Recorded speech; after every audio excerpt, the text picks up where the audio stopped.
मैं आप सभी को जोड़ता हूं एक ऐसे कवि से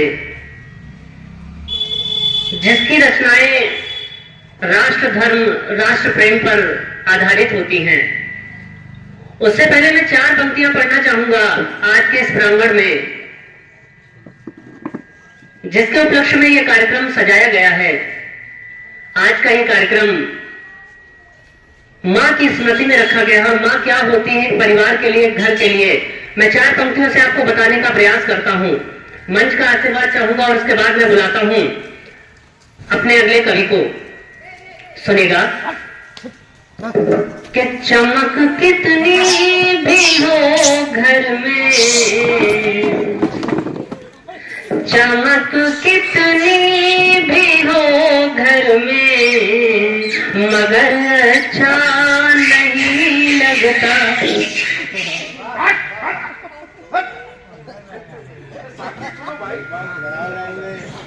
ये श्रोता अलग से मंगवाए गए हैं, इनको कोई पेमेंट नहीं मिलना इसीलिए शोर कर रहे हैं। मैं फिर से जुड़ने का प्रयास करता हूं, आपका आशीर्वाद चाहूंगा और मैं बुलाता हूं उसके बाद अपने अगले कवि को। कि चमक कितनी भी घर में हो मगर अच्छा नहीं लगता। बड़े कमरे बड़ा आंगन हमें बिल्कुल नहीं जचता। महल कितना भी ऊंचा हो मगर बेकार है सब कुछ। महल कितना भी ऊंचा हो मगर बेकार है सब कुछ। जहां पर मां नहीं होती वो घर अच्छा नहीं लगता। आप सभी के बीच में आमंत्रित करना चाहूंगा हमारे बीच में उपस्थित दादा राजेश बाबू अवस्थी जी को। आप आए और अपना कविता पाठ प्रस्तुत करें।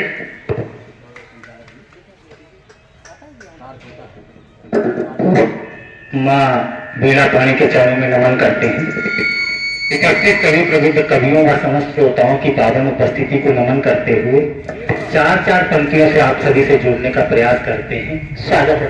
और आज हमारे मस्ताना भाई ने माँ शिवरानी देवी के स्मृति में आज का एक कार्यक्रम रखा है, तो 4 पंक्तियां पहले उन्हीं को समर्पित करते हैं कि विधाता के बिना कोई नहीं भूभार हर पाता।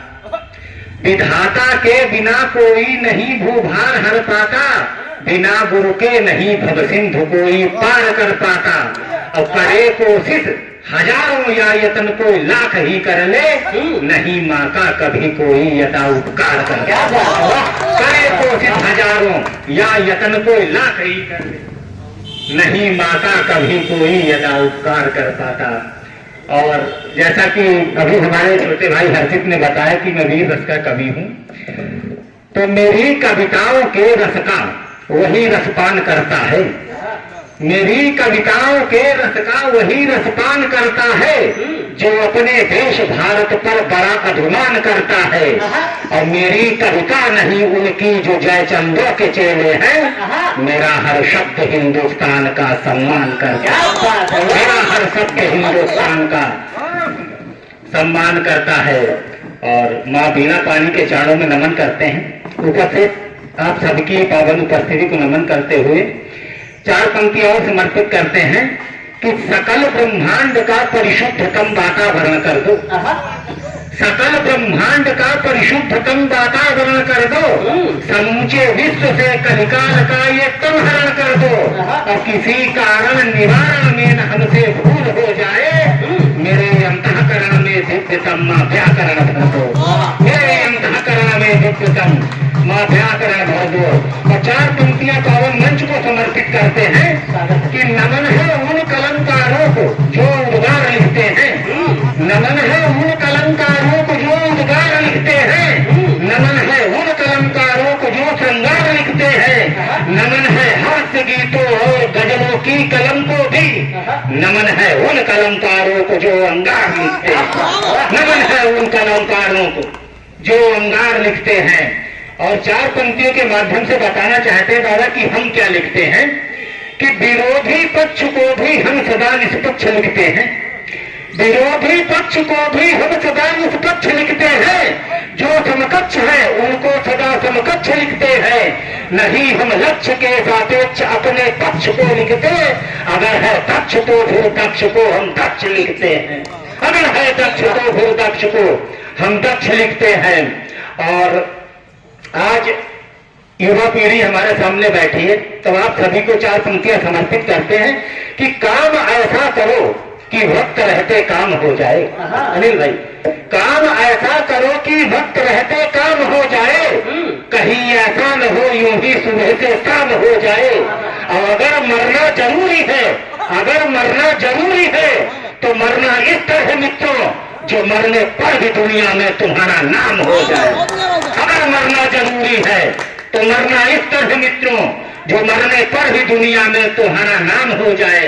और 4 पंक्तियां आप ही लोगों को समर्पित हैं कि तरक्की वो नहीं करते जो टाइम पास करते हैं, तरक्की वो नहीं करते जो टाइम पास करते हैं, वो आगे बढ़ नहीं पाते हैं जो परिहास करते हैं। अगर ऊंचाइयां पानी है तो बदलो विचारों को, वो अंबर चूम लेते हैं जो कुछ अभ्यास करते हैं, वो अंबर चूम लेते हैं जो कुछ अभ्यास करते हैं। और अपने देश से, अपनी मातृभूमि से सभी को प्रेम होता है, तब 4 पंक्तियां निवेदित करता हूं कि अपनी मातृभूमि से व्यक्ति को अनुरक्ति होती है, अपनी मातृभूमि से व्यक्ति को अनुरक्ति होती है, वही अधिपत्य होता है जहां संपत्ति होती है। मनोवृत्ति है यदि ओछी तो क्षति होना स्वाभाविक है, हमेशा भक्ति से ही शक्ति की उत्पत्ति होती है, हमेशा भक्ति से ही शक्ति की उत्पत्ति होती है। और अभी मैं हरदोई से आ रहा था तो हमारे एक मित्र मिले रास्ते में, तो बोले भाई साहब कहाँ जा रहे हो? हमने कहा भैया आज माँ के दर्शन करने जा रहे हैं भगवान के। तो बोले बैठो, भगवान क्या होते हैं? तो 4 पंक्तियों मैंने उन्हें बताया कि भगवान क्या होते हैं। अगर सही पंक्तियां बता दी हो मैंने तो तालियां आपकी हरदोई तक पहुंचनी चाहिए। मैंने कहा कि शिकारी के शिकंजे में फंसी जब जान होती है, अनिल भाई, शिकारी के शिकंजे में फंसी जब जान होती है, जहां पर ना किसी से जान ना पहचान होती है, और मृत्यु जैसी भयावह स्थिति में जब फंसे हो तब जो शक्ति याद आती है वही भगवान होती है, जो शक्ति याद आती है वही भगवान होती है। बहुत बहुत आभार छोटे भाइयों का, क्या समझाया है। अरे आवाज आई है वंश मोर, एक बार और पढ़ दीजिए, क्या बात है। शिकारी के शिकंजे में फंसी जब जान होती है, शिकारी के शिकंजे में फंसी जब जान होती है, जहां पर ना किसी से जान ना पहचान होती है, और मृत्यु जैसी भयावह स्थिति में जब फंसे हो तब जो शक्ति याद आती है वही भगवान होती है, जो शक्ति याद आती है वही भगवान होती है। और यहाँ पे हमारी माताओं बहनों की भी पावन उपस्थिति है।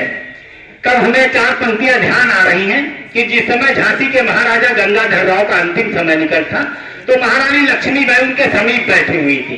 तो महारानी लक्ष्मीबाई जी ने उनको अपनी तलवार दी और कहा कि अगर तलवार ये रणभूमि में ना नाच पाई तो, आदेशित किया अपनी पत्नी को कि अगर तलवार ये रणभूमि में ना नाच पाई तो, अगर गलती तुम्हारी हमने कोई जांच पाई तो सब कुछ भूल जाऊंगा, सब कुछ भूल जाऊंगा, नहीं माफी तुझे दूंगा।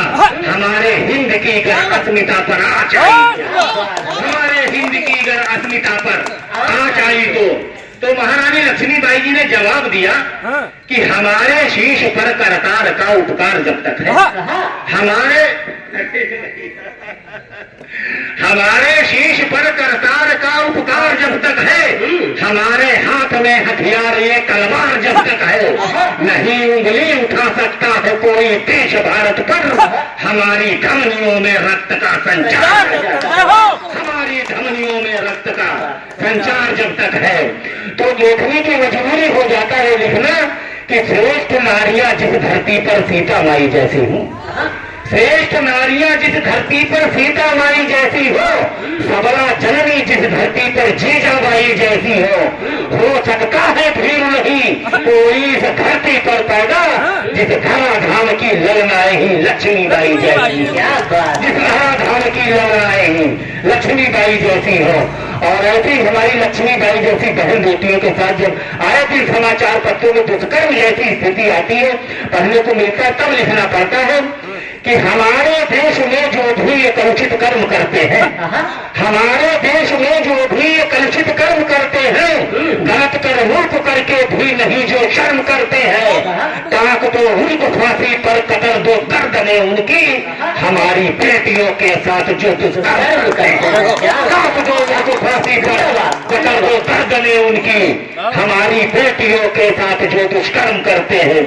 और दुष्कर्म ही नहीं, जब बहनों और बेटियों के 32-32 और 35-35 टुकड़े करके जब बेटियां बहनें फेंक दी जाती है, तब कहना पड़ता है कि हो साक्ष्य सामने जब सारे तो फिर क्यों देर किया जाए, हो साक्ष्य सामने जब सारे तो फिर क्यों देर किया जाए, है पतित मानसिकता जिनकी घर में ही घेर दिया जाए।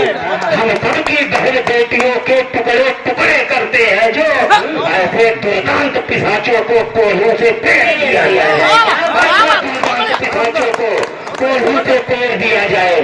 और जब माताओं बहनों पर संकट आए तो हम भाइयों का क्या दायित्व बनता है, 4 पंक्तियों में बताना चाहते हैं कि जब बहनों पर संकट आए तब वस्त्र बढ़ाना पड़ता है, जब बहनों पर संकट आए तो वस्त्र बढ़ाना पड़ता है, निज मातृभूमि की रक्षा हित संयंत्र जुटाना पड़ता है।